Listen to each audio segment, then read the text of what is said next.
시장에 대한 탄력도를 한번 챙겨보겠습니다. 720포인트를 향해 가고 있는 코스닥 시장입니다. 2월에도 반등세가 이어질 수 있을 것인가 챙겨보도록 할게요.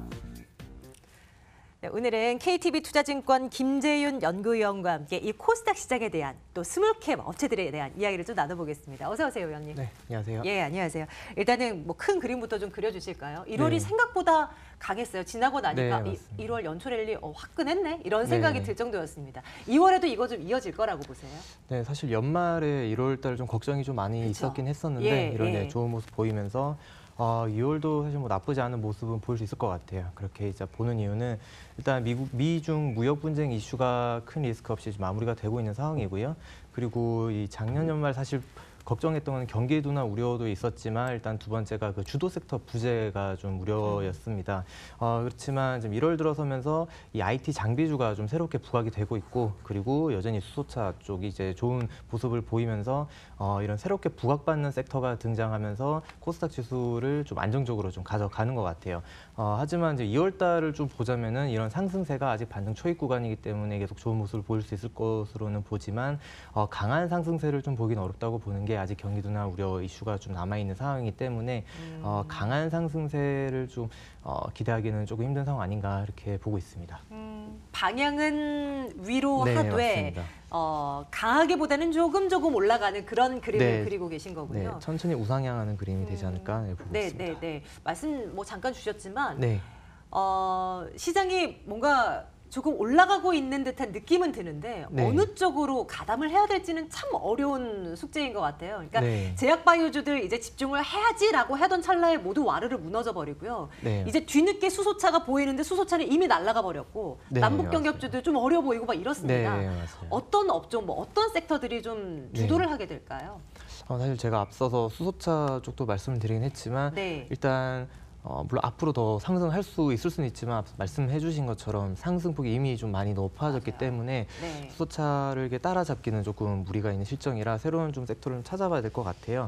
근데 일단 반도체 장비 그리고 디스플레이 장비 같은 경우에는 지금 반등 아직 초입 국면이기 때문에 아직 이제 상승할 여력이 좀 많이 남았다라고 보고 있고 그리고 남북 경협주 같은 경우에는 이게 사실 좀 정치적인 좀 이슈가 엮인 거라 이런 뉴스에 대해서 좀 방향성이 좀 좌우되는 영향이 좀 큽니다. 그래서 베타가 워낙 큰 섹터이기 때문에 이쪽도 이렇게 그 비중을 좀 높게 담기는 조금 부담스러운 실정이기 때문에 저는 IT 장비 그리고 반도체 장비 쪽 그리고 2월 달 같은 경우에는 저는 엔터 섹터를 좀 더 추천을 좀 드리는 게 일단 기간 조정을 좀 받은 상황이고요.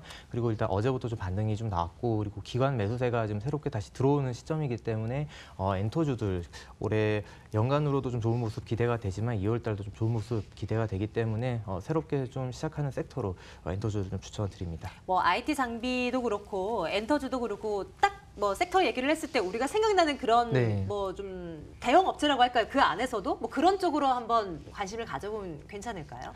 일단 사실 뭐 대형 장비 업체들 중에 뭐 대형 업체가 크게 많이 없긴 한데 딱 각인되는 네. 그런 종목들 있잖아요.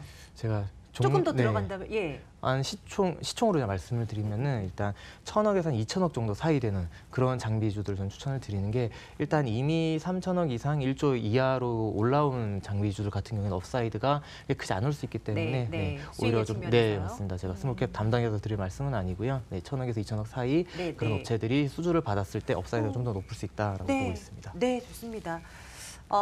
연초에 유망주를 하나 꼽아주셨더라고요. 네, 맞습니다. 큐브엔터를 꼽아주셨었고 이 종목 한번 눈여겨보자라고 말씀을 주셨었나 봐요. 말씀을 주셨던 그 이후에 지금 한데 장중 기준으로 한다면 5,000원 선이 넘기도 했고요. 연초 가격대는 한 3,000원대 초반이었습니다. 그리고 지금 가격은 한 4,000원대 좀 중반쯤으로 그래도 연초 대비 그러니까 1월 1일 기점으로 많이 벌써 수익을 좀 발생시키고 있는 것 같아서요. 이 종목에 대한 리뷰 좀 부탁드려도 될까요? 일단 큐브엔터 같은 경우에는 그 신인 그룹인 여자아이들이 일단 다음 달에 지금 복귀를 하고요. 사실 이 여자아이들 같은 경우에는 작년에 거의 대부분의 신인상을 좀 휩쓸었던 굉장히 파급력이 컸던 그 아이들이었기 때문에 2월달 성공적인 복귀가 좀 기대가 됩니다. 그래서 주가 모멘텀으로 2월달 작용을 할 수 있을 것 같고 그리고 또 추가적으로 어제 그 CLC 복귀가 있었습니다. 데뷔 이제 3년차가 되는 그룹인데 사실 지금 이름 쫓아가기도 힘들어요. 네. 네. 이 CLC 같은 경우에는 사실 그동안 좀 인기가 큐브 엔터 쪽에서 가장 인기가 저조했었습니다만 이번 앨범은 지금까지 앨범 중에 좀 가장 성적이 좀 좋은 모습을 보이고 있고요. 그래요? 네, 그래서 사실 저도 어제 이제 1월 30일 날 이제 앨범이 나옴에도 불구하고 큰 기대를 안 했습니다만 이번에 아이튠스 그 차트인까지 하면서 좀 좋은 모습을 보이기 때문에 좀 플러스 알파로 좀 주가에 작용할 수 있을 것 같아요. 근데 제가 저번에 일단 말씀드렸던 것처럼 큐브 엔터의 가장 핵심 포인트로 보는 거는 그 예전 워너원 소속이었던 라이관린이 지금 큐브 엔터로 지금 복귀를 해서 중국 쪽에 활동을 하고 있고요. 여름쯤에 새로운 그 남자 아이돌 그룹으로 좀 데뷔가 예정이 되어 있습니다.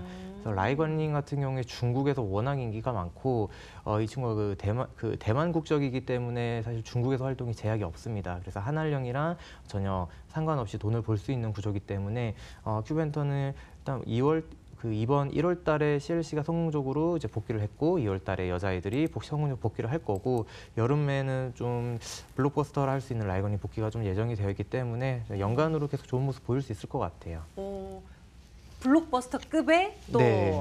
아이돌이 또 네, 출격을 맞습니다. 앞두고 있는 그런 상황이고 다양한 모멘텀이 아직도 살아있네요. 그러면 뭐 지금 구간이라도 충분히 또 네. 접근할 수 있는 구간이고요. 네, 전 지금 시총이 한 1,000억 정도 될 텐데 어느 정도까지 볼 수 있냐 봤을 때 사실 네. 저는 예전에 JYP가 트와이스를 이제 출시했을 때 시총이 한 2, 3천억대 지금 뭐 거의 1조 넘었죠. 네. 그때 모습이 지금 보이는 것 같아서 그래서 좀 물론 제가 큐브가 1조 간다는 말씀을 드리는 건 아니지만 네. 그만큼 좀 업사이드가 좀 보인다고 보고 있어요. 네. 그 가능성을 한번 높은 것으로 점쳐보겠습니다. 큐브 엔터 일단 챙겨보고요. 시간이 그리 많지 않네요. 최근에 위원님께서 내셨던 리포트 가운데 주주 행동주의에 주목을 한번 해보자. 이것이 주가의 플러스 요인으로 작용할 것이다. 뭐 이런 이제 내용을 담은 리포트를 내셨더라고요. 네.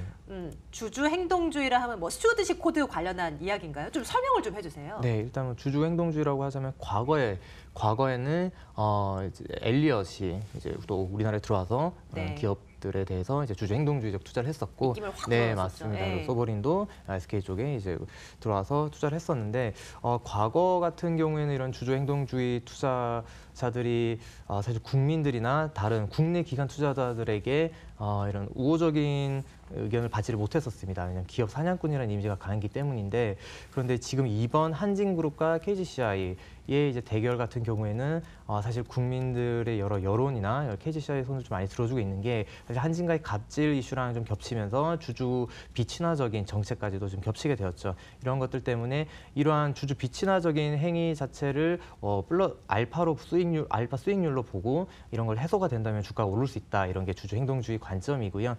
이번에는 사실 KGCI가 명분을 좀 확보를 했기 때문에 이런 새롭게 등장하는 행동주의 투자가 좀 많이 늘어날 수 있을 것으로 좀 기대를 하고 있습니다. 주주총회 가서 뭐 기관 투자자들의 입장에서 목소리를 내고 또 뭐 이런 것들로 인해서 뭔가 재무 구조가 조금 더 투명해지고 뭐 이런 얘기들도 해볼 수가 있겠죠. 이 행동주의, 뭐 주주 행동주의 뭐 이런 키워드를 갖고는 정말 한 시간을 풀어도 모자랄 만큼 뭔가 다양한 내용들을 포괄해 있는 그런 것이긴 한데 저희가 어찌합니까? 이게 시간이 그렇게 많지는 않아서요. 위원님 꼭 다음번에 또 이 시간에 모셔서 조금 더 구체적인 얘기를 나눠볼 수 있었으면 좋겠습니다. 네, 오늘 KTB 투자증권 김재윤 연구위원 모시고 함께 이야기를 나눠봤습니다. 위원님 말씀 고맙습니다. 네, 감사합니다.